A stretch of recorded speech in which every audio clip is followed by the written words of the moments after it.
சமையலேருந்து சாந்தி பேசுகிறேன். எப்படி இருக்கீங்க? இந்த வருஷம் கிறிஸ்மஸ்க்கு நான் வந்து ரவா பர்ஃபி தான் செய்ய போகிறேன். நான் எப்படி செய்கிறேன்னு உங்களுக்கு செஞ்சு காமிக்கிறேன். வாங்க வீடியோக்குள்ளே போகலாம். 1/3 வந்து கீ எடுத்துக்கலாங்க. அதாவது ஒரு கப்பு ரவை எடுத்தோம்னா இதில் வந்து அதில் ஒரு பாகம், 3ல் 1 பாகம் நம்ம வந்து நெய் எடுத்துக்கலாம். இப்போ இதை வந்து ரவை போட்டு அப்படியே ரோஸ்ட் பண்ணலாங்க. சிம்மில் வச்சுக்கிட்டு அப்படியே ரோஸ்ட் பண்ணலாங்க. ஒரு 3 நிமிஷத்துக்கு அப்படியே ரோஸ்ட் பண்ணலாங்க.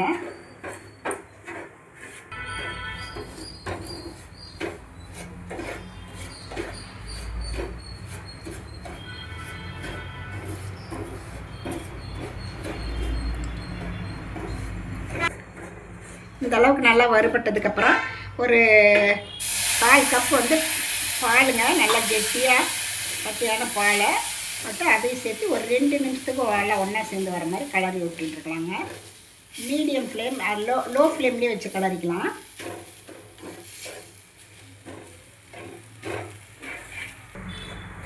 ஒரு 2 நிமிஷம் கிட்ட ஆயிடுச்சுங்க. இந்த அளவுக்கு வறுபட்டால் போதும். இதை அப்படியே ஸ்டவ் ஆஃப் பண்ணிவிட்டு ஒரு ஓரமாக வச்சிடலாம். ஒரு பேன் வச்சுருங்க. அதில் வந்து ஒரு 1/2 கப் வந்து சுகர் ஆட் பண்ணிக்கலாம். அதுக்கு வந்து 1 கப் வந்து தண்ணி ஆட் பண்ணி நல்லா மீடியம் ஃப்ளேமில் வச்சு அப்படியே நல்லா கலரி விடலாங்க. ஒரு திக்கான கன்சிஸ்டன்சி வர்ற வரைக்கும் நம்ம அப்படியே கலரி விட்டுக்கலாம். நல்லா கொதிக்கிட்டுங்க.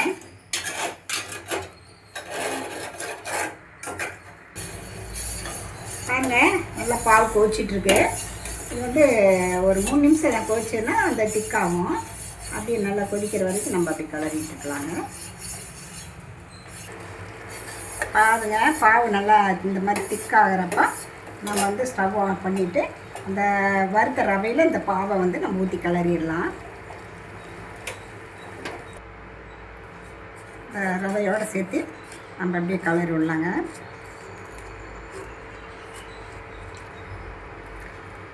கட்டி இல்லாமல் எல்லாத்தையும் சேர்த்து ஒன்றா கலரி விடலாங்க.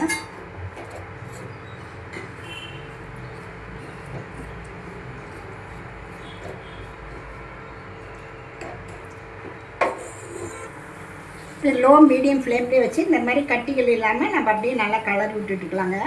ஒரு 3 நிமிஷம் 4 நிமிஷம் இருந்தால் போதும்.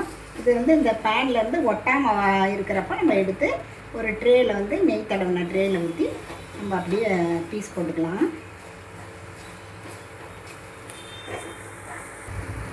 லாஸ்ட்டு கொஞ்சம் ஏலக்காய் பொடி தூவிக்கலாங்க. பாருங்கள், நல்லா ஒரு 5 நிமிஷம் கிட்ட ஆயிடுச்சு. பாருங்கள், பேனில் இப்படி ஒட்டாமல் வர்றப்ப நம்ம எடுத்து அப்படியே அந்த ட்ரேக்கு மாற்றிக்கலாம்.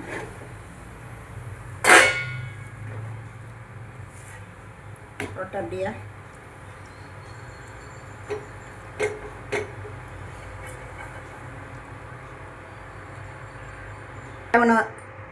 நெய் தடவின ஸ்பூனில் இப்படி நம்ம அப்படியே அமுத்தி விடலாங்க. வச்சு நல்லா ஸ்ப்ரெட் பண்ணி விடலாம்.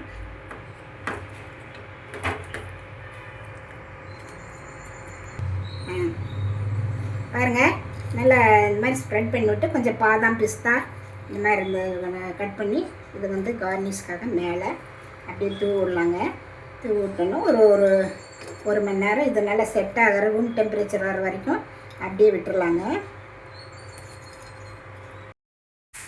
ஹலோ, ஒரு 1 ஹவர் ஆயிடுச்சுங்க. நம்ம இது மாதிரி கட் பண்ணிக்கலாங்க. இந்த மாதிரி நைஃப் வச்சு இந்த மாதிரி பீஸ் போட்டுக்கலாம். நம்மளுக்கு என்ன ஷேப் வேணுமோ இந்த மாதிரி டைமண்ட் ஷேப்போ இல்லை ஸ்கொயர் ஷேப்போ எது வேணாலும் போட்டுக்கலாம்.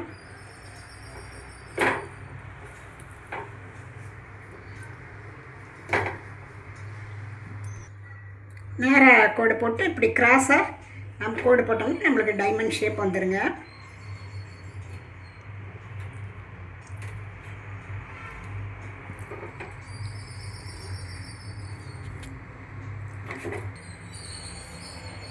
பாருங்கள், எல்லாம் கட் பண்ணிவிட்டேன் எப்படி இருக்குன்ட்டு. இது வந்து ரொம்ப டேஸ்ட்டாக இருக்கும்.